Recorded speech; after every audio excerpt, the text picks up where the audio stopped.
You are now tuned into the 2-Minute Warning, a live stream community conversation pertaining to social and political issues and how we can collectively resolve them. Powered by the Westside Gazette.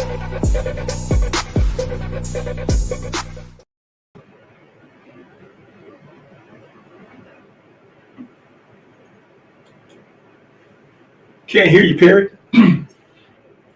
All right, well, we're going to get started, Perry.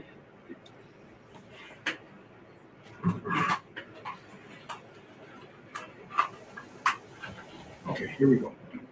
We'll get started. Okay, can you hear me? Yes.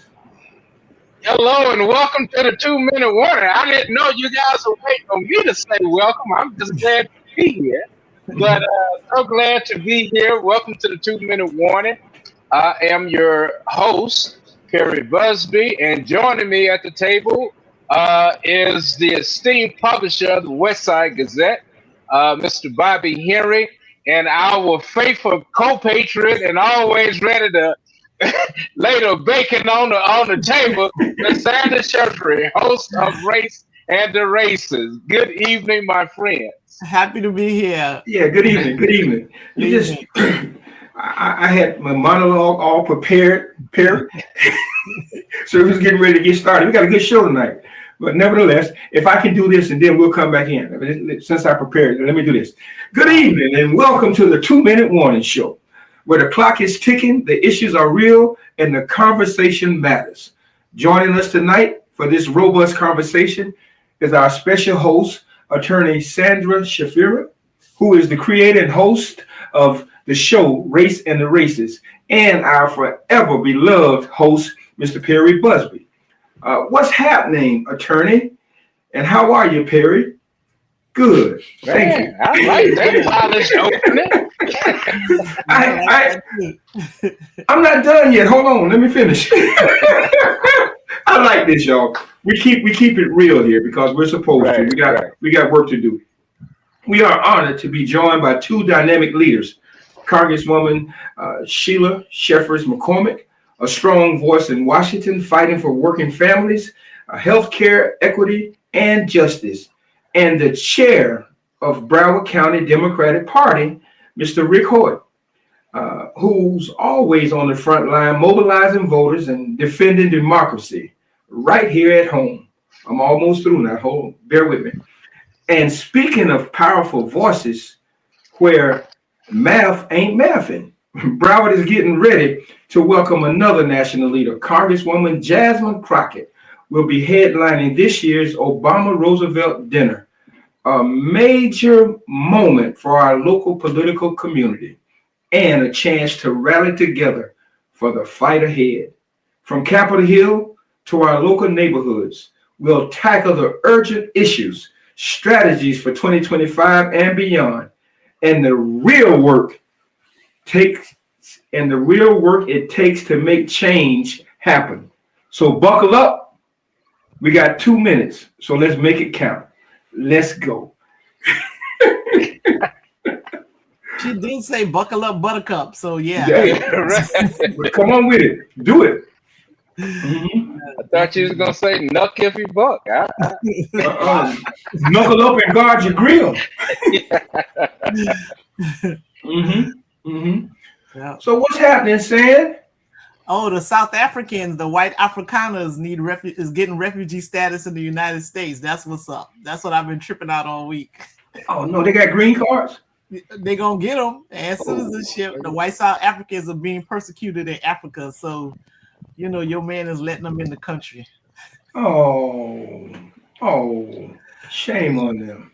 Mm-hmm. They are being persecuted in South Africa. Yeah, so Africans. So they're seeking asylum here. Oh yeah, they've been given refugee status in the United States. Yeah, That's what's happening. Does the wet foot, dry foot policy apply? He went to get them, so no, none of that applies. They come in because they being persecuted in South Africa. I mean, they ain't had nothing to do with apartheid or anything like that. So I guess. No, and their feet did not get wet. Wow. Well, Yeah, Sandra, so that's what I've been tripping on all week. So okay. yeah, what about y'all? Yeah. Well, it's so much. You just name it, and it's happening right before our very eyes.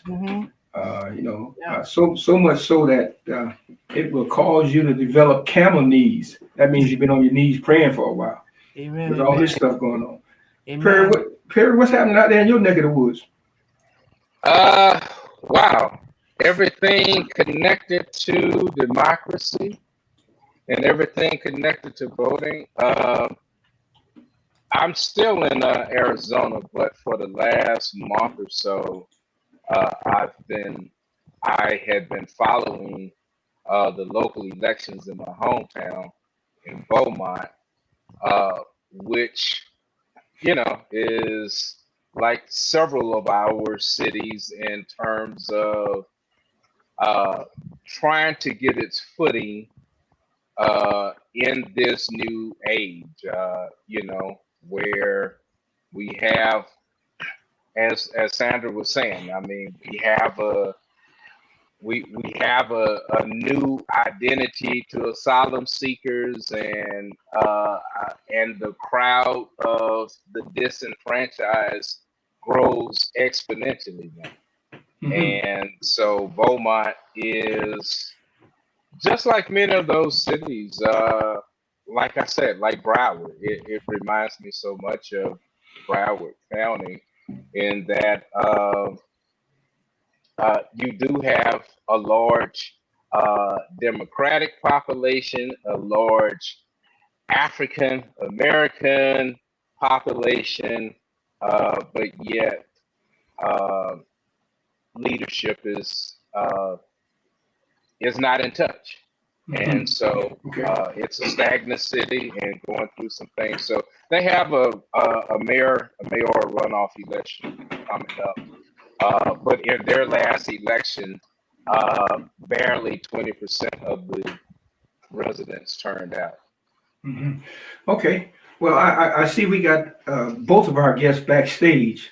So I guess let's get right into this. Since this is the 2-minute warning, clock is ticking. Let's find out what's happening here in Broward County with the Democratic Party. We have one of our straight shooters, straight out of from DC, Congresswoman Shelia Cherfilus-McCormick. If we could bring her on, please.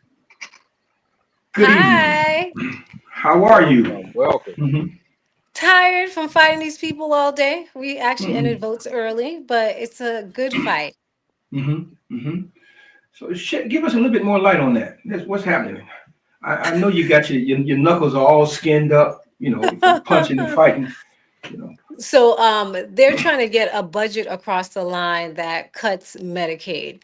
Especially they're cutting like $880 billion from the budget. That $880 billion will cut SNAP, which is food assistance, and it's also cutting Medicaid. So it's like a double impact for our children, our families. Our district, my district 20 actually has over, I think 200,000 people who are on it, who actually are on Medicaid and food assistance. And so that's really going to devastate them. And they're doing this on the premise that these people are able-bodied people who can go to work.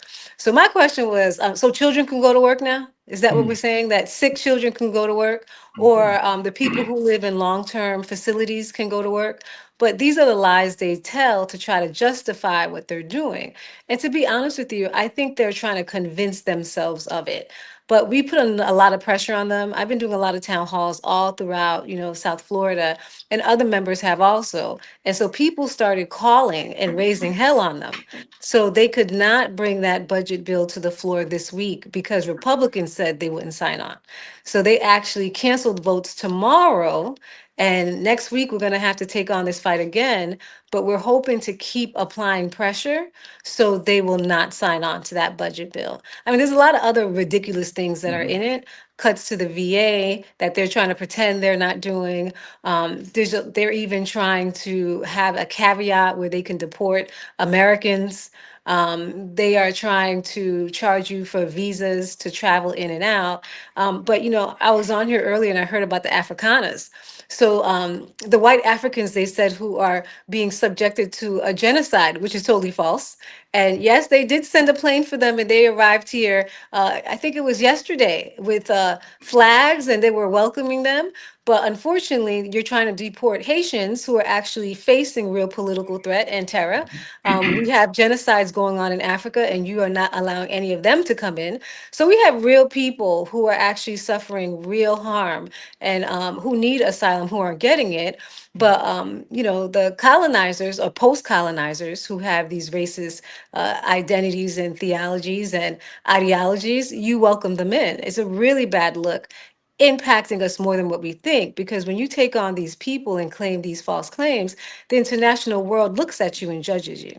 And Africa right now is judging us very hard, and this administration, but even the whole post-colonized world, the Caribbean, every leader is questioning who we are as Americans and who's really running this show. Mm-hmm.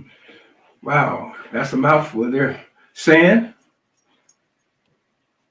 I totally agree with the Congresswoman, because when I heard that, I was like, what? And as a practitioner of immigration law for like over 25 years, I mean, that is the most like insane, mental gymnastics that they were able to do to justify bringing these folks in, right?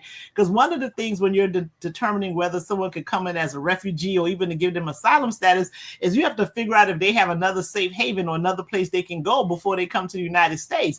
Mind you, most of those people are from a Dutch ancestry, right? Like they're not native to South Africa. They came from some other European country before they went to South Africa, and their family did whatever all the things were that they did, right? And then you're bringing them to America. It's insane.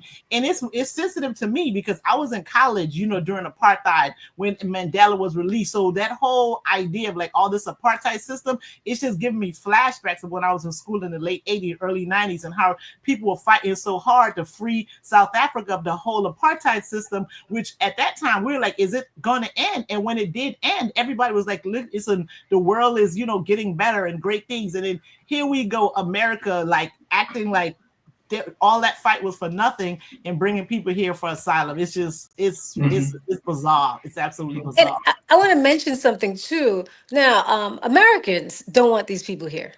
White Americans don't want these people here. The only person who wants these people here, it is Elon Musk, because he's trying to prove a point. But over and over, my colleagues, they say behind the doors, we don't want them here. We don't want any immigrants. Like they have been very clear. They don't want any immigrants because they believe immigrants are taking their money. So I don't know what kind of reception, where these people are going. I haven't heard yet who's going to take them in, what comes with their asylum. Sometimes they'll give you housing initiatives. They'll pay for you. I'm interested to see what community they try to insert these people with their colonist ideologies. I would imagine that some of the Trump properties, that some of them, a lot of them that are vacant, you might find them resting there. But this, I had a couple of questions, but those questions are being answered. But before we go any further, is Rick back there?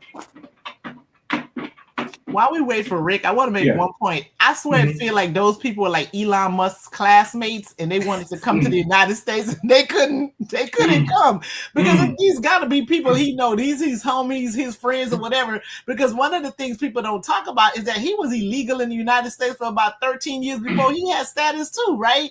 So they don't talk about that part of it. But I'm like, these must be his friends, his homies, his classmates or whatever. They wanted to come and they're using this nonsense to just give them permission to come since, his cousins, his baby mamas, the aunties, somebody. All that money that Elon forked over to Trump, I think that was a part of it. I got to pay for some, this. So it's all coming around. It's coming to focus. Right. Okay. And in fact, this is just the latest because I think as early as 2018, they were providing South Africans visa to come and learn how to pick cotton in the South. And they were putting black farmers, cotton farmers, out of business because they were coming to, the black farmers were having to teach them how to cultivate and pick cotton, which was putting them out of business. And at the time, their visas was primarily based on the fact that the ruble at the time, what is it? Not the ruble, but the rupa. Their monetary was so low that they were coming here to get seasonal jobs and put black farmers out of business. So this is just the latest. Now they're taking them out of the field and just giving them entree. Yeah, I don't know if y'all remember Richard Pryor, but he tried to tell us back then, oh, we got some new people coming here to do some work. But on a serious tip, let's see if we can bring Rick on and spice it up this conversation, because we got some local stuff to deal with here. Good evening, sir. Good evening, everyone. Good evening, Congresswoman. Hi. How are you? Doing all right. Thank you very much. All right. Now give us a little bit of what's happening here in this Broward County, the land of Democrats, one of the bluest counties in the state of Florida, and one of the blackest. What's happening? So Broward County is the bluest, and to be honest with you, we are absolutely being targeted by Republicans and their nonsense. One of the upsides is that we held the line in the last election. One of the downsides is that Republicans caught on to that. They saw that we're more organized than we have been in some previous years, and they want to make Broward go the way of Miami-Dade, which is red. And, we have a serious challenge on our hands here, making sure that Broward not only stays blue, but that we push back and make sure that we can provide the largest possible margin of victory for Democrats as we can. Yeah. So, Rick, what are some of the key issues you believe voters in Broward County are most concerned about and heading into the next election? And how are you planning on addressing that? No question, it's the bread and butter issues. It's the very basic things that most Americans care about the most. How much is my mortgage? How much is my rent? Can I, keep a roof over my children's heads? Can I continue to feed my children the way that they need to be nourished? I mean, property insurance in general. These are the everyday things that Broward County residents are most concerned about. Fortunately, we do have a year-round program here at the Broward Democratic Party, but it's a very heavy lift, in no small part due to the Republican legislature and this governor and the things that they do to make sure that they're trying to take Florida back 100 years. That's the way it feels like, and I'm a history teacher, right? It feels that way, and so we're staying on guard, and we have great people like the Congresswoman Cherfilus-McCormick in D.C. fighting the battle for us. But it's going to take every bit of effort to keep Broward blue. Broward County has 521,000 Democrats, just above that number, and unfortunately, there are demographics that are threatening that Democratic advantage. So we have a lot of work to do to make sure that we secure that wall. Mm-hmm. Mm-hmm. Yeah, I can dominate this conversation, but I don't want to do it. I want Perry and Sandra to chime in. But I do want our viewers to come on in and give the questions that they have on their mind. I had one viewer is coming in and saying on the YouTube channel was saying, well, what about she said Governor DeSantis? I'll leave that alone. That's another issue. So I'll leave that alone. But Rick, how do you see the role of local political organizing impacting federal elections? Well, we have to start with the basics, right? You always have voter registration, and unfortunately, we are at a disadvantage in the state. Democrats are in that category, but we do have relationships with our locally elected officials who are aware and working hand in hand with us to make sure that Broward, remains strong. it really does take year-round organizing. For example, the fact that we have to re-enroll for vote by mail every single year now, right? It's ridiculous. It was something that was put in place to make us work. It's like busy work. And, so we know that when people enroll for vote by mail, that for Democrats, our numbers shoot way up. So it's one of our leading efforts. The other things that we're doing, we have open houses, what we call voter expos. Last cycle, we had 45 of those, right? This cycle, we have more planned. And even though this is an off year, right, we still want to maintain the type of contact with voters that we had in a presidential year. Just because next year is a midterm year and it's traditionally there's not as many voters that come out, we in Broward want and need those numbers to be presidential year like. So that's our task, and we're well underway with that task. Yeah. Congresswoman, what are you hearing in DC about your home state, your home county? What's the flavor? Well, I think right now in DC, people are wondering if Florida is going to be competitive and if people are going to turn out, specifically in our community. And, sometimes you have to have that family conversation. And in those family conversations, you got to be honest, right? Are Democrats going to come out in this election, especially with everything going on? There is a full frontal attack on our communities, which we see and we're experiencing it every single day. But the one thing I keep telling them is you cannot continue to take Black people for granted. Right now, we get headlines and we see every single day that there are people who are leaving the Democratic parties. These are leaders. These are people who we have in the state house, state senate, who are now switching parties. And if you look at those people who have done that, none of them look like us who are on here. Not a one. Because we traditionally are loyal and we know what we're fighting for and we're committed and we come out and fight. And so I see Rick fighting every single day and pushing forward, and we need to be pushing with him. And I say we, I mean the entire party. It can't just be us fighting to turn ourselves out, because when I meet my voters and I talk to Black people and they say, well, why should I vote for the Democratic Party? That's a real question that we have to answer. And when I say we, it's not going to just be Black faces. It needs to be the entire party pushing and fighting with us. The reason why I say that is because if you look at this administration, when we have pushed back on them, they have reversed course. If you remember, they took down Jackie Robinson's post, Jackie Robinson, on the internet site for veterans, and they had to put it back because there was such a public outrage. So we are now being forced to speak up and fight against the erasure of Black people consistently. And I can't fight that fight consistently alone. We need allies behind us so they can reverse course. We need allies behind us so we can make sure that Black businesses or women businesses who have federal contracts, that they're not being scrutinized so they can drop their contracts, so they're not being fired. We need a coalition. And if that coalition doesn't rise up immediately, they're going to be very disappointed, because you will still have Black Democrats, because we're not going to leave the party, but they won't turn out. And so I've been very clear letting them know that, and showing up and fighting with us is just the bare minimum. What about funding the Broward Democratic Party?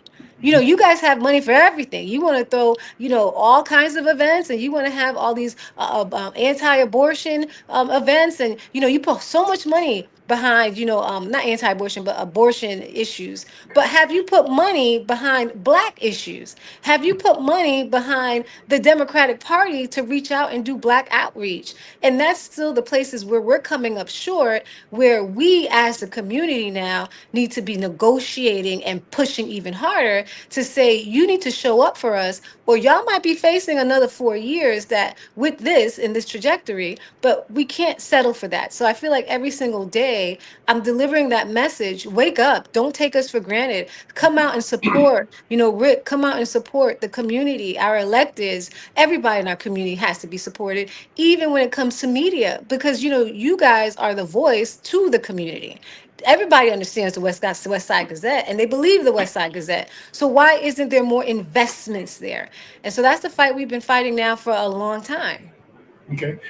Saying I see you. I agree with everything the Congresswoman just said in terms of like when she said that the entire party needs to be, needs to be here, needs to be supportive and everything like that. Because one of the concerns I have is with the party, the entire party, right? Segments of, not the entire party, but segments of the party. So I went to an event maybe a couple of weeks ago where I saw the Democratic Party.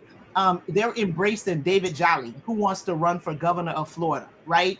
And I don't understand it, right? This person, he was, by the time that event took place, he had been a Democrat for like 5 days, had been a Republican forever, and did some NPA stuff because he was mad at Trump. But I see the party embracing him to the point where there's all types of events happening, right?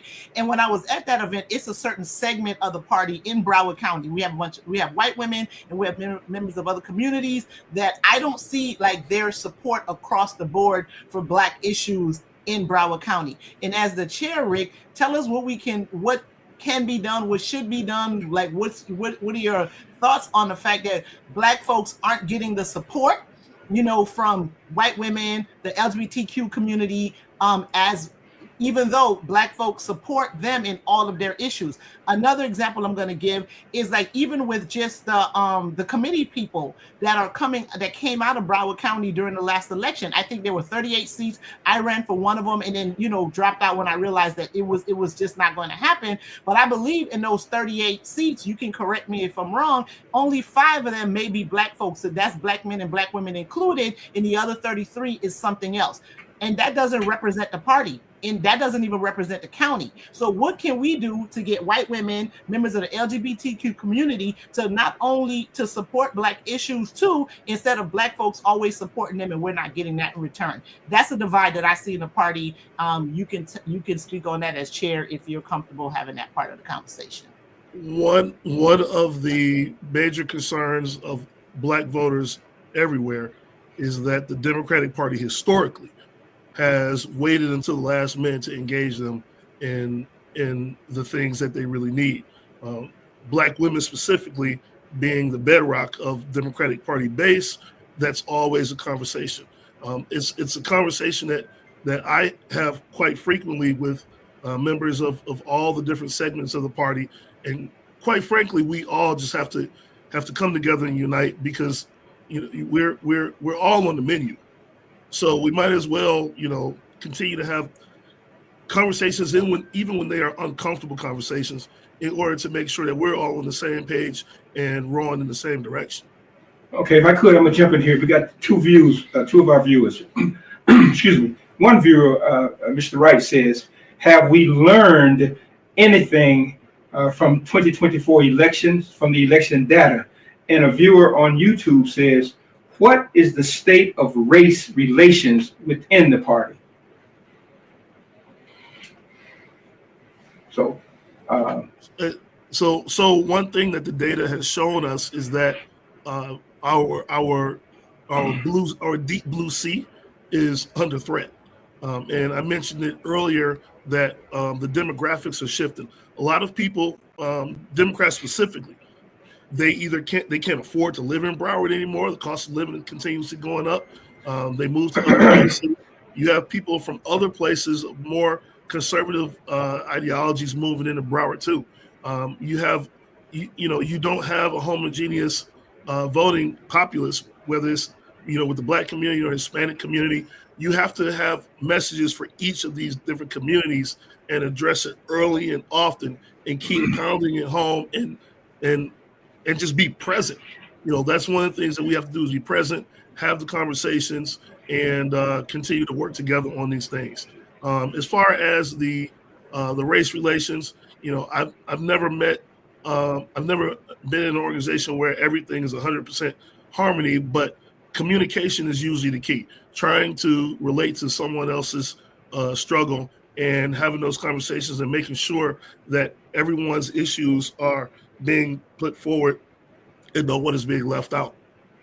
Sorry, Bobby. I know it's your show. No. Because I'm trying my best to just hold my mule, as Shirley Caesar would say. Okay. So Okay, The so congresswoman said we were family, but go ahead. I'm sorry, okay, Stan. Go ahead. so I wanted to say something about this whole idea that Black folks are moving out of Broward County, right? So what is it showing, that they're moving into other parts of the state of Florida, or are they leaving Florida? Period. Because if they're moving to other parts of the state of Florida, that sounds like certain places should get just a little bit bluer, right? Because if they're Democrats, they're Democrats no matter where they are. So if they're moving to other parts of the state, we should also see like some fading of red if Black Democrats or whatever Democrats are moving to other parts of the state. That I'm not seeing that. So I don't know if just the fact that people are moving out is what's going on, but there's a divide that's in the party that should be discussed. And I don't think we should keep trying to act like it ain't happening, not really having this conversation.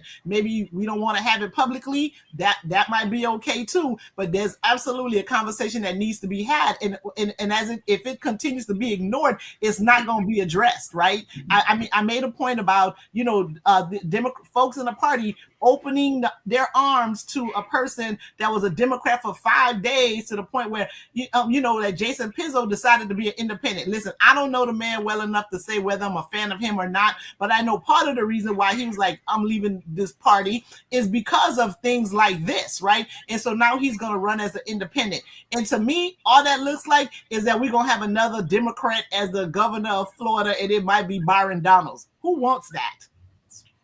So I wanted to get in on this too. So one of the things you talked about was the state of race relations in the party. I don't necessarily think the issue is race relations. It's about the party prioritizing different communication and outreach. If a community is important to you, you invest in it.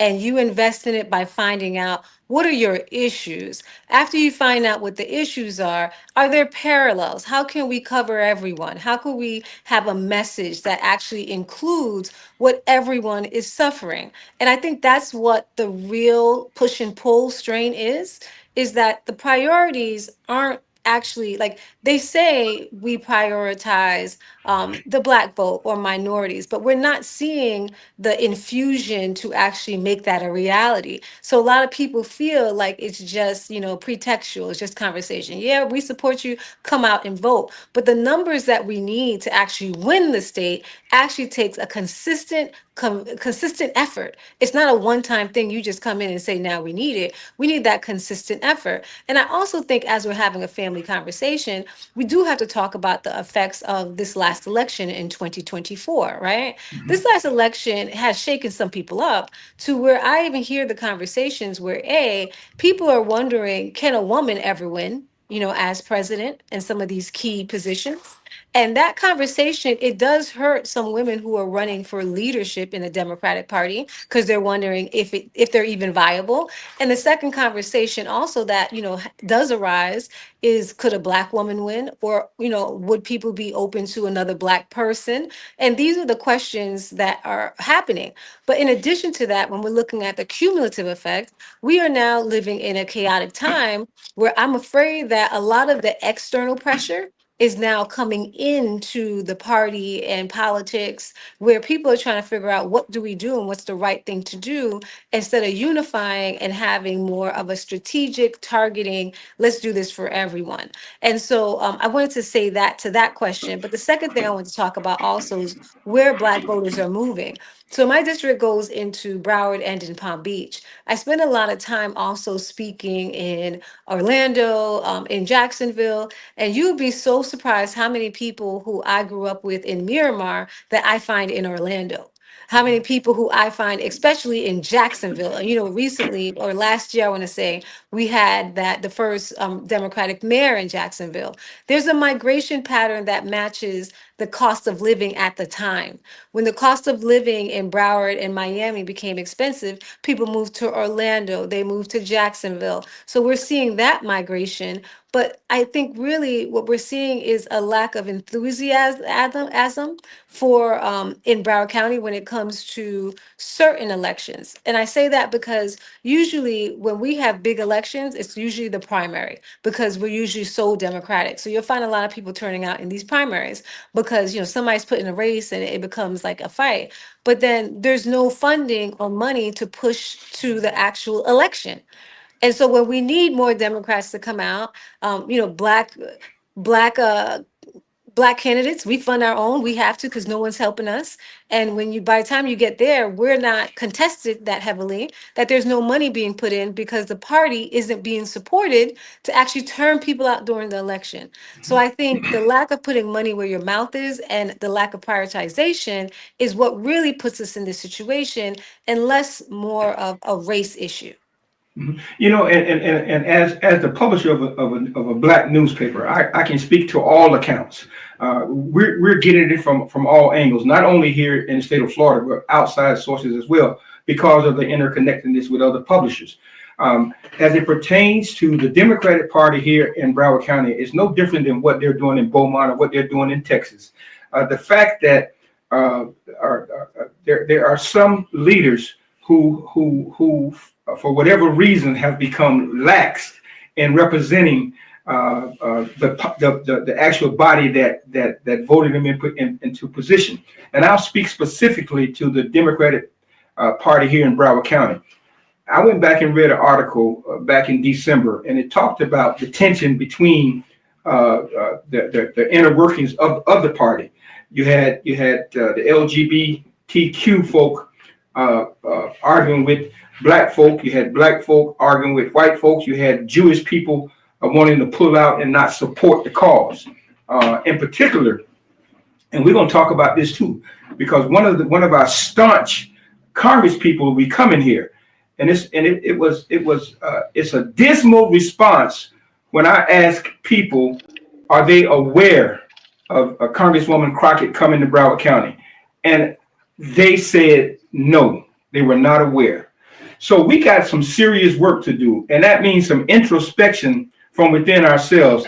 And Congresswoman McCormick, you are fighting, and you're not afraid to fight.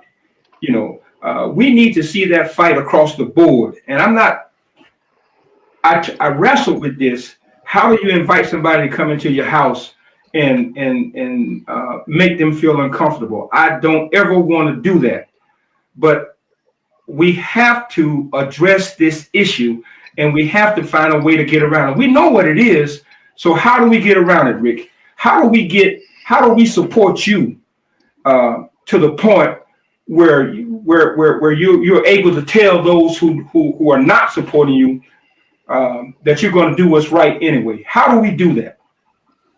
Well, for one, we continue to just simply do what's right and keep pushing forward. Not everyone is always going to be 100% on board with everything that we do or I do, but I have a job to do, and the job is to captain this ship and make sure that we're in a position to keep good Democrats where they are, and also to elect Democrats to spaces where we have Republicans and other non-Democrats holding those seats. People just have to feel like you're listening to them. We have to have the conversations, and like we mentioned, uncomfortable conversations, but you have to do the real work. And it has to be a year-round effort. It can't be when you're waiting for someone, when you want someone to cast a vote and say thank you in November, and then you don't see them again for another 2 or 3 years. We're making honest efforts and reaching out to people under the big Democratic tent, as we say, to have these conversations to make sure that we're doing the work and that we hash these things out, because there's a bigger threat out there, and Donald Trump and the Project 2025 stuff is in effect. We're seeing it in real time. So we really don't have any other choice but to come together, unify, and put our best foot forward. In addition to that, I think that we're always doing the work. We're always carrying the bag. We always fighting. We're always on the front line. And there's nothing wrong with demanding that people join you. There's nothing wrong with calling and saying, listen, we're having this event. People want to see a fight. I mean, I can't tell you how many town halls we've had. And the number one thing people get up and tell me is they want to see Democrats fighting more. They want to see more of us out there. They want to see us fighting how they would fight because they feel discouraged. And there's nothing wrong with saying, hey, there's a war going on, and I need everybody on the front line. And what that means is if you can stand, then you stand. If you could fight, then you fight. If you can hold up a sign, you hold up a sign. If you can donate, you donate. You don't just sit by the sidelines and say, well, I don't know, it's not my priority. No, this is what they're asking for. If you want people to turn out in the numbers that we need to take back the House and the Senate so we could protect our communities and our history that's actively being erased, it takes a real investment. And everybody has to be called to task on that. And there's nothing wrong with it because you know what? They call us to task to talk about how many people did you turn out? That is the number one thing they ask me. Well, how many people did you turn out in your district? And I look at them and say, well, how much did you invest in my district? How many of our leaders did you support? Because as I mentioned, from Broward County to Palm Beach County, Black candidates, excellent leaders, they're funding themselves. They can't get anyone to come in and help. But sure enough, an election's coming and somebody we don't know is running, they're going to say, well, turn them out. How? How? And so there's nothing wrong with us demanding it. There's nothing wrong with us saying, well, you know what, come and fight with me. And that's what the whole community has to be on right now. There's a war going on. Everybody needs to be on the front line and nobody should be shy. This is not about shyness. We could do nothing without the funding. And historically, Black communities have not had the funding because we were suppressed. Because when it came to even having home loans that our veterans were promised, they did not give them to Black people. So there was no inheritance. When we looked at the systematic pressures that were there, the points that were there that were taken from us that didn't allow us to be economically mobile, we were at a disadvantage. And right now, they are very much aware of it. And they understand that if I can't get you to do what I want you to do, I will not fund you. And that's what makes us weak. But we have to stand in the power that we have because we have numbers and demand that they fund these events to make sure that when you need us, I can get them out. But if we can't fund that now, what happens? I mean, if we allow them to continuously come into our communities, cause division, we will never be able to really live and exercise the power that we have. But be very clear, we do have the power in our hands. We have the power even to help our allies with our votes, but we do not have the financial power to do what we have to do on our own. So if they come in and support us financially, we will come in and support you with the votes. And that has to be very clear. Yeah, I hear what you're saying, Congresswoman. And, you know, and we end up supporting with our votes anyway, just because the alternatives oftentimes are so bad. But it's getting to the point right now where people are like, you know what, it's going to be bad regardless. Let's do this, right? And the conversation, it's like we're saying this to ourselves, and we really shouldn't be talking to us because we're not the problem. Like, seriously, you know, I'm glad we're having this conversation. I hope the others get to hear this too, because it's not us. Because one of the things I notice is when you do say something about this wide tent Democratic Party that we have, there's certain individuals or certain parts of the people in the tent, when you say something about them, they too hold their money, don't show up, don't support, get into their feelings to the point where they will hurt the party, you know, because they're trying to make, I don't know what point they're trying to make, but they'll hurt the party because they're in their feelings. So I appreciate the fact that we're a big tent, but it's a big tent with a whole bunch of problems. And again, the conversation, we're having it, but it's really not us that I think is the issue. And it definitely ain't Black women. So that we all know, we're all going to agree. But I think what's happening is that we're individuals within the party themselves, if you call them out, as you should, they're going to hold back funding, not support, not pay, not go to events. And that's a problem that we need to address. And that's a part of the hard conversation that we should have. Okay. Perry, you trying to say something? Boy. Yes. First of all, I want to say, Congresswoman, I agree with a lot of what you said. And Sandra, I understand. And I slightly disagree on the fact that we all share a little part in this blame. I don't care how hard we worked. We do share some sense of the responsibility. And I'll start with the Congresswoman and go back to her race, which she was a major underdog. Let's just be honest. and you pulled off an upset that many said was very surprising, having been someone outside of the political sphere. I can still tell your journey by the way you talk, and the issues that you hit on. I just came out of an election, and what I heard from voters and people who consider themselves voters but were not voting is this disconnect between in the Black community, I'll say Democrats, but also against our elder and community leaders, because our children and our grandchildren are experiencing some of the ineffectiveness of our leadership. And we're saying to them, you got to vote, you got to vote. And they're quite honestly saying, well, tell me how voting has worked for you. And we tend not to want to have that discussion, which is a very real discussion. Coming out of that election, I put the daily totals of the turnout, and all people kept saying was, why won't these people vote? Why won't these people vote? Until finally I had to say, these numbers are not just representative of the people not voting.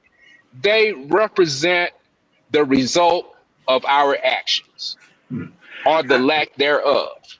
If we see lack in turnout, that doesn't mean, ooh, I got to get more people at the poll. I am so tired of seeing candidates with more people at the polls than voters.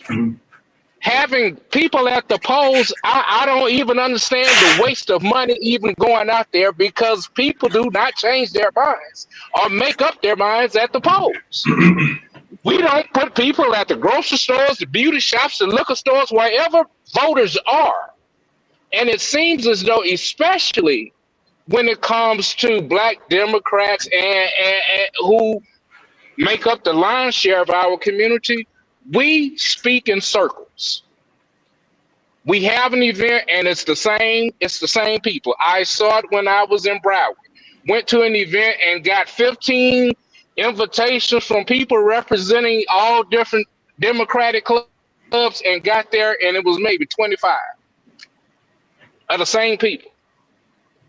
And so we keep asking young voters to come in when we're not going out and intersecting where they are. You say this is kitchen table, then find their kitchen table. Find out what it is for them and let us listen. Because that's what Republicans are tending to do. They'll listen to some of this foolish talk and say, well, yeah, come with me. And I believe every word you say. And now all of a sudden they're believing foolishness. Okay. When someone says something that isn't correct, our first response is to clutch pearls and to go, and to, in some ways, embarrass. Mm-hmm. And these are just some of the things that, I'm saying, these are the things that young people are saying. And when I say young people, I'm talking the 30s, the 40s, and even 50s that are saying our leaders don't communicate with us correctly to even bring us toward the table. Mm-hmm. Okay, let's do this, Perry. Let's do this. That's a good thought. Let's do this. All right, we got an opportunity, and I'm gonna switch gears here. We got an opportunity and I'm speaking to Black people and those who are concerned or who are empathetic towards us. There's an event coming to Broward County, right? And that event is centered around one of the firebrands. Congresswoman Jasmine Crockett. Okay, she's coming. She's coming to the Obama Roosevelt dinner. Now, we have an opportunity for those of us who have the wherewithal, have a little bit of money, to show just how much we're willing to change this whole political structure, this whole focus of this Broward County Democratic Party with all the stuff that's happening in it that's not good, that's not right. We have an opportunity to do that. So let's do it. Let's see how much support the Divine Nine, the AKAs, the Deltas, the Qs, the Alphas, the Kappas, the Sigmas, the Zetas, and everybody else. Here's an opportunity. Buy a table. Let's support this sister. Let's support this cause. And let's make a statement. If Rick can't make a statement by his damn self, then we can do it to help him. If we're about the serious business of getting in this fight. Now, if you're behind, want to stay on the sideline and keep whining, then you do that.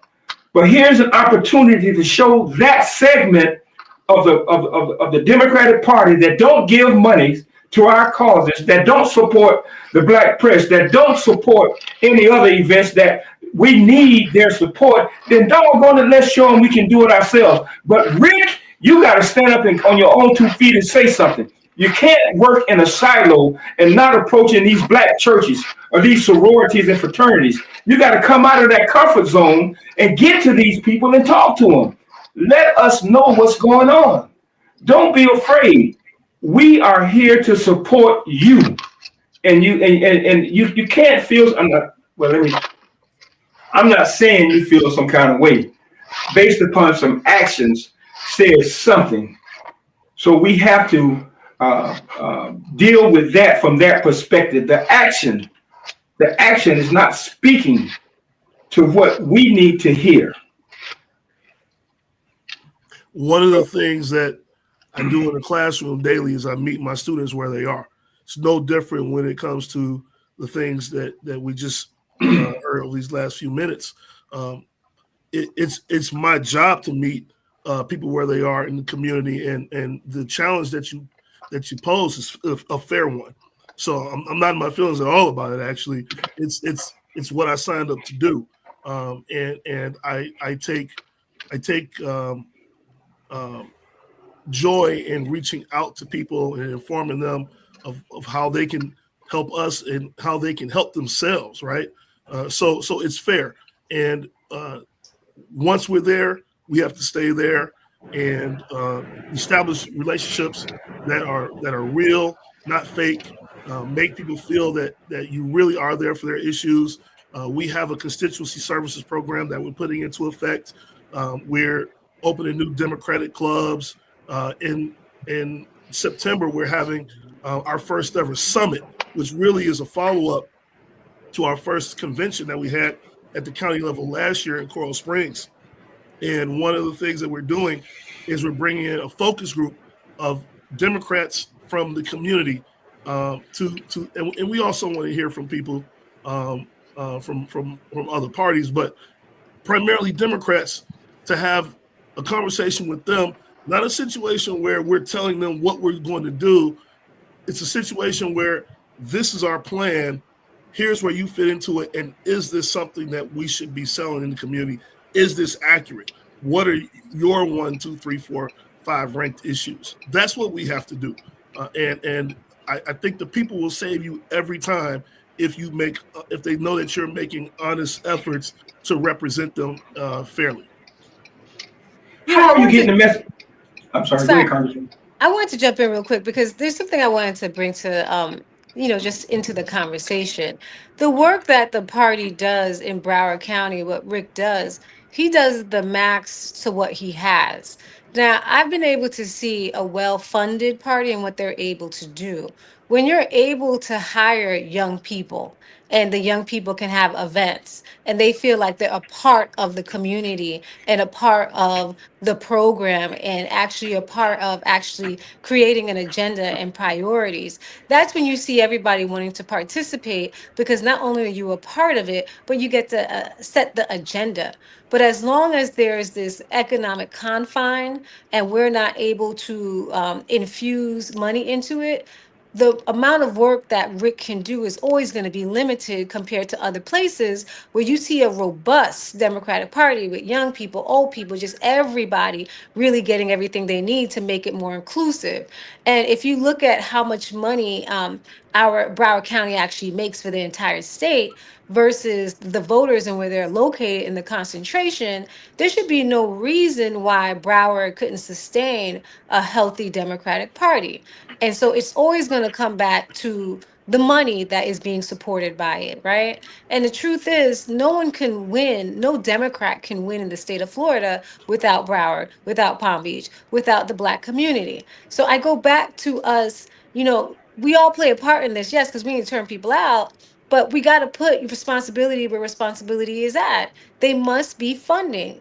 They must put funding in behind what they think is important. That is unnecessary, or we're going to be in this place where we're blaming each other and fighting each other. Who do we need to be talking to about the funding? Who do we need to be applying pressure to make sure that Rick is getting the funding? The party, the donors for the party. We have the Florida State Party. How much money is the Florida State Party being able to infuse? How much money are the donors being able to infuse? Right now, we're seeing like some of the least amounts going into the party. Why is that?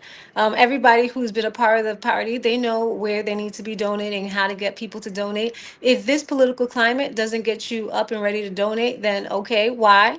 I think the real question I know a lot of donors ask is they want to see what is the plan from the state party and is it winnable? And I feel like sometimes the party focuses too much on flipping instead of growing and taking care of the parts that you do have. So that's the priority in the conversation we need to have. And I think everybody who is here on this call understands the power they leverage. So we apply the pressure, the community applies the pressure. And when we talk about the party, I want to be clear too that when Rick or when the Democratic Party receives funding, they do pay the community. It goes throughout the community. Now that's when you're hiring people, advertising, pulling people together, and the party now feels like a family. As long as it feels like a one-time contact, nobody wants to engage. But when you can come to your Democratic Party because your child needs an internship or your child needs a job, or you can come to your Democratic Party because I got a problem and they're going to do a protest and come, protest my employer who's trying to screw us all. We need to become more than just I need you to vote and more of an ongoing community activist. And that activism, it begins with communicating, and you said something earlier, Congresswoman, the fact that where's the messaging? How are you getting the messaging out there? How is the Broward County Democratic Party getting the messaging out to people that need to hear it? Where is it? So one of the things we did last cycle is we did spend some time on the air with Black media for sure. One of the things we wanted to be able to do is to get in front of more people. Hold on, Rick, let me stop. Let me start right there. And I gotta say this. You was on the air with Black media. Yes. Is that Black owned media or Black targeted media? Well, Black owned and targeted media, mostly through the Caribbean community, is what I was going to say. Working with some of our commissioners here locally toward the last part of the campaign. But obviously, we know that we want to step up our presence, many times over. But as far as what we're doing to get our message out, really, so I mentioned the voter expos that we had last cycle. We're actually increasing that by quite a bit to make sure that we're actually out there and doing things that people expect the Democratic Party to do. I think there's a misconception that the local parties have the same amount of money that that they see from the candidates, for example. They don't always understand that the money that comes from a big campaign, especially a federal campaign, that money is targeted money, right? They don't understand the dynamics of that. One of the things that we are trying to do is educate the public on that, trying to keep as many dollars in Broward County as we can to support our efforts, and really, quite frankly, from anywhere that we can get that money to make sure that we're having the size, the right size footprint that we need to have in the community. So people need to see us there. They need to see us often. and it does take a lot of money. We're a volunteer-led organization, and we and Congresswoman mentioned we do seasonal hiring, and we do contract with people to do certain things to make this operation flow. But quite frankly, I would love to see Broward County, the Broward Democratic Party, with nothing less than $1 million or $2 million on hand. It's not, and even that is not a lot of money for a population as large as ours, and one that is competitive to advertise and get your message out as we have here in this market. So that's one of the things that we're going to be working on this cycle. I wanted to say a little bit about the money and the donating thing, right? So I donate to candidates. What I used to. I'm not going to do this as much as I used to. So with the money part, it's real tricky, right? You give money to the party, and then it not local, like you donate to the party, to whoever, when they call you, give us money, do this, and they end up spending a lot of the money in media, like big time media, right? So it's to the point where it's like, okay, why am I making a donation and this money doesn't come back to the community? There's no grassroots stuff. There's like local organizers that's not making any money. They get $80 million for this, $100 million for that, blah, blah, blah. And then they want to spend $2 million a day on TV ads, right? And that money doesn't come back. It's like the money's being taken from the bottom, going to the top, and they distribute it back to the top, right? So so people are getting less and less willing to give money to the major parties because of the way the money is being spent. The other thing that's happening is like I'm going to be more conscious about how I donate too, because I gave money to candidates. They ran unopposed, and I don't know what they did with the money. I didn't see the scholarship fund. I didn't see that they donated to a nonprofit. I didn't, because they can do that, right? I have a friend who ran and she had money left over and she donated some nonprofits. I gave to several candidates that ended up running unopposed, and I ain't see what they did, right? So then no one's going to get me to give them money until that last filing day that I know somebody's going to run against them. That's probably not a good thing too, because that's probably the way they get people to not run against them, is by showing that they have money. But something has to give. I'm just giving additional reasons on why people are not, are like starting to step back from donating money to candidates. And I donate so much that I get emails from all over the country. I mean, I have people in Nevada asking me to give because I've given in different campaigns, but I'm really thinking twice about that, because of the way you give this money to these big campaigns. They go give it to all their TV friends, and it doesn't make it back. And we know to get Black folks to turn out, it needs to be grassroots. They need to hear those trusted voices in their community, telling them to come vote, telling them why they should vote. And that's not happening. So that's something the party needs to figure out, because I'm telling you, it's going to be hard for them to get my coins. So I agree 100% with you about that comment. A lot of money has been going towards big time media. I mean, we even saw that when it came to 2024 in that presidential election for Kamala Harris. During that election, a lot of money went to big time media. Less money went towards knocking on doors. Less money went towards doing that local, face-to-face outreach. And we saw the turnout. And at the end of that, we had a lunch with her, and I was talking to her, and she was telling me basically that there is an underground subway of communication going into people's homes. And do not spend your money on CNN and MSNBC and Fox, because real voters, real people do not believe them.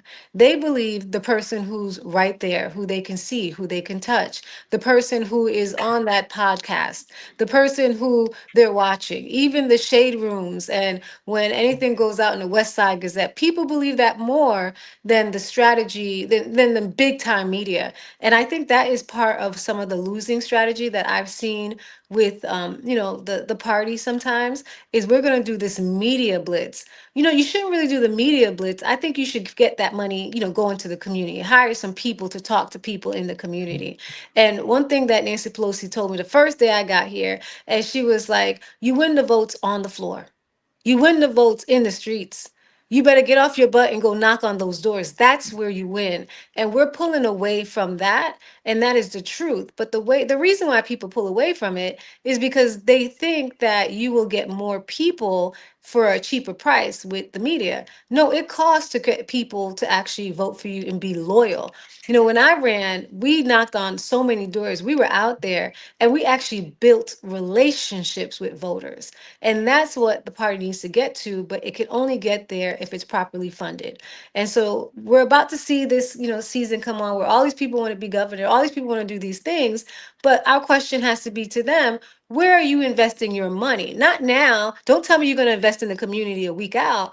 As you're preparing to announce, where are you investing your time and your funding? For the party, where are you planning on investing your time and your money? How are you going to have the maximum turnout? And like I said, there's nothing wrong with us standing on our power and leveraging it and demanding that it's spent here. Nothing wrong with it. If anything, there is something wrong with us standing in weakness and not saying, I need you to spend it here now.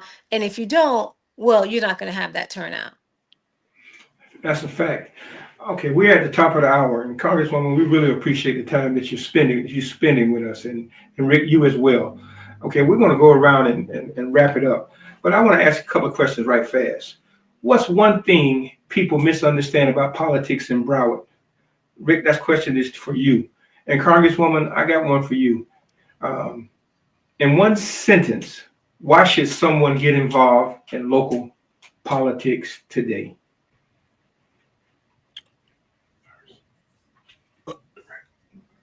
Sorry, is it Congresswoman first or myself? You can go first. Mm-hmm.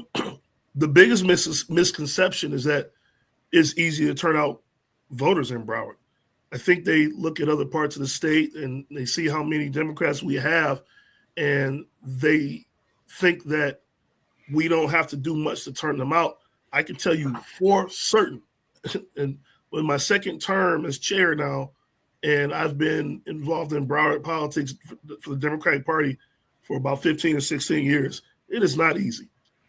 People don't just, move on their own. You really do have to approach people and convince them why voting is in their best interest, especially in situations where, they didn't see anything in their lives, improve, right?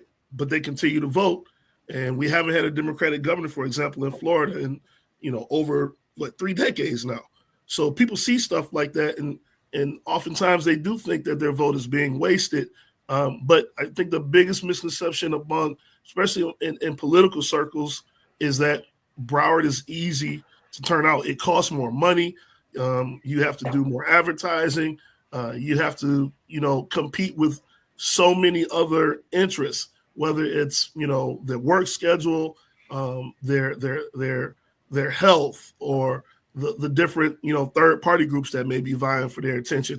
It's not easy at all. That's the biggest misconception. And with that is that, we have the big dollars to throw around like they see on national television when they see the president's campaign or a gubernatorial. They really expect that, and they really don't understand that even though, you're a Democrat, you're not a member of the Broward Democratic Party. You ask the person, are you part of the Broward Democratic Party? Oh, yeah, but they don't really understand that there's really a few hundred people really making the decisions for over 500,000 Democrats. So we have our work cut out for us. Mm-hmm. Congresswoman. Mm-hmm. I know I'm kind of lost for words right about now. If you can, and I did ask you to do it in one sentence, but let's do this. What keeps you up at night, and what gives you hope? What gives me hope is that I think for the first time in a long time, if we unify ourselves, we can actually get real change. That gives me hope, because right now we have an unprecedented president doing unprecedented things. So anybody who told us that we couldn't have this program and people wouldn't do it, all that's out the window right now. If we can get the majority, if we can get the community, all communities to actually come together, when we come now to do legislation, we have more wiggle room because all the rules have been broken. So don't tell me that you can't fund housing in my community because we're going to have to take it from here or there. No, you can. You just didn't want to. Don't tell me that we can't make sure that, our Black men have a space where they can get mental health treatment and you can't fund it. Yes, you can fund it because we know how to find money now, don't we? So now that gives me promise. What keeps me up at night is wondering, how can I get more people to meet the moment? And how do I get everyone to be strong and courageous?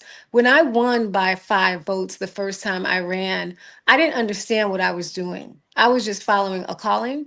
And when I got in and I saw how much comes against me every single day, I realized it's because I'm fighting against a system that wants to continue how it is. They don't want everyone to actually have a real opportunity to move forward.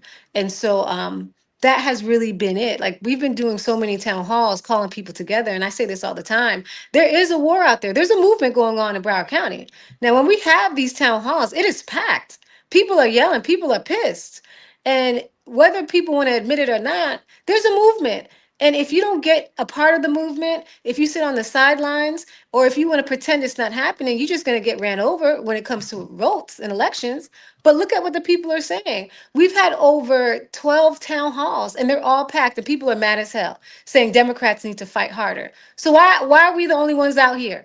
Why are we the only ones out here? You got to ask people that. So that's what keeps me up.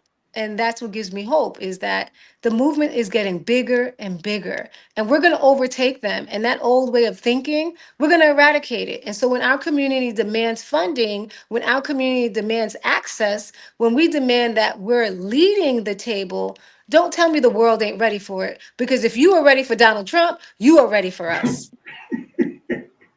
Okay. Sam? All right. And so, they still mad at you for winning by 5 votes to the point where some of those people ain't supporting the party. And that's some of the stuff that we need to get over. They just need to get over it. And that's what's happening, right? And what I wanted to talk about, the point I want to make is about this fight that needs to continue to happen. And I'm glad that you're fighting, and I'm glad that Democrats, and I hope that the rest of the people in the House continue to fight against his president, because I think it's finally taking a turn and people are starting to see him for what he is, right? This man is trying to take a $400 million jet from Qatar when his first administration, there was a Muslim ban, right? So Muslims were bad people. They were the bad hombres from before, but now he's trying to take a $400 million jet from Muslims, which he tried to ban from the country, had them registering and doing all of these crazy things, right? So as the Congresswoman said before, is that everybody can get it. And I think people are starting to realize that everybody can get it.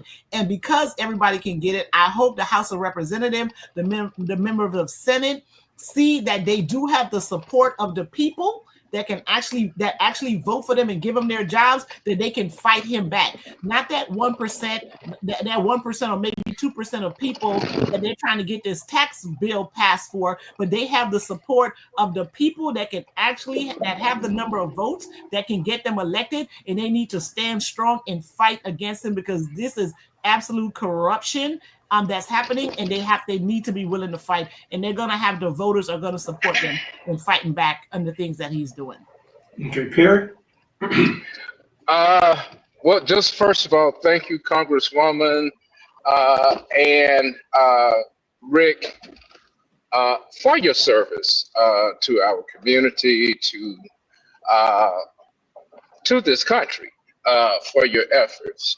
And I agree with Sam. We have to find new ways to attack this old problem and find some old remedies that we've thrown away to reconstitute.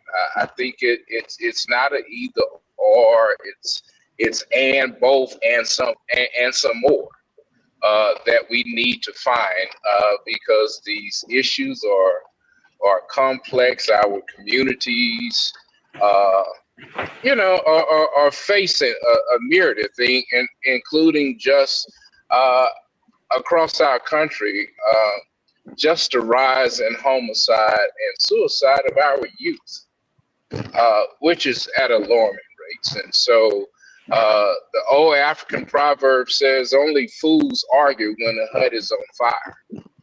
And so, I'm not looking for arguments. I think the people are tired of hearing arguments. They're looking for solutions because the house is on fire. So again, thank you for your service. We're here for you, and always ready to help provide a ear and a voice to your efforts. So thank you. Okay, I want us to leave on a positive note. But before we go, Rick, I need you to tell our viewers how they can purchase tickets for this event. And we're going to put the flyers up again. There are two things that are happening. One is the church event with Attorney Ben Crump and Congresswoman Crockett, and then the other is the Obama Roosevelt dinner. So if you can tell us how we can get tickets for the Obama Roosevelt dinner, that would be great. Absolutely. And thank you again for the opportunity. It's been great being on this panel tonight, Congresswoman, and everyone else. Thank you so much. So you can go to the BrowardDemocrats.org page, or you can specifically go to bdpfl.us/ORL 2025. And I can email that to you also, Bobby, offline, so people will have it. But if you go to the Broward Democratic Party website, it'll also have the different links and so forth on how you can purchase the tickets online. And because we know that the tickets can be, a little steep for people, we do accept installments. I'm a working class person myself. I get it. So we don't want to make this event out of reach from the people who really could benefit and want to be there. So you can pay in installments if that's, something that people desire. Okay, very good. Now, Congresswoman, I'll follow you. So if you will be so kind as to give us a message of hope and how we can come together to assist not only in this effort, but the war that's ahead of us. Well, the biggest thing I would let people know is that we've been fighting and winning. When we've pushed back as a community, they have made an about face, which lets us know that although they look like they're giants, they're really not. They're not as strong as they try to bark and yell and say. They are not. If we show them that we are not having it, and everybody knows there's an election coming in 2026, and we have senators who are going to be on the actual ballot, and they actually want to keep the majority. So if we start raising hell now, like we all know how to raise hell, we can keep pushing them back. Like I mentioned, when they removed Jackie Robinson, within less than 24 hours, they turned an about face because everybody raised hell. But there's not enough of us just as Black people to do it. We need to have a coalition. So if we're fighting for each other, we can reverse some of these policies, but we got to put the demand out there. I need you to join me. Let's fight for each other, because you come against one, you coming against all of us. So if we can unite right now and do what I know the 20th district does so well, which is raise hell on these people, we can actually see real change at this time. So let's use our natural gifts and get out there and run our mouths and yell and say, hell no, we're not living for this, and this is not going to happen. And I can guarantee you we'll see changes because we've already started seeing them. Mm-hmm. Thank you so very much.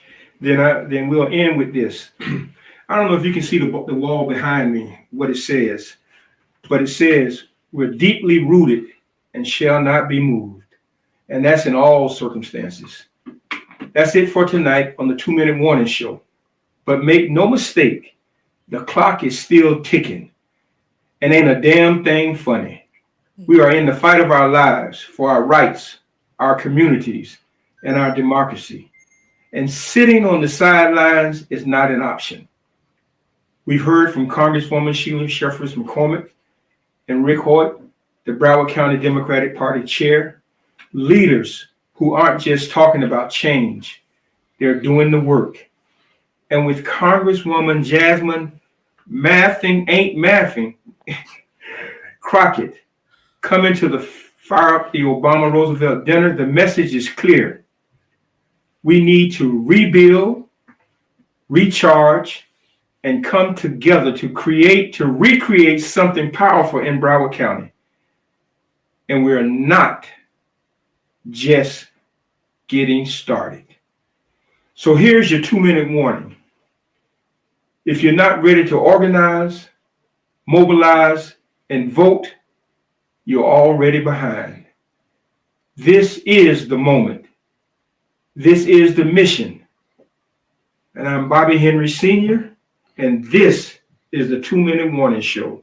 So let's get to work. Thank you, everybody, and good night. Good night.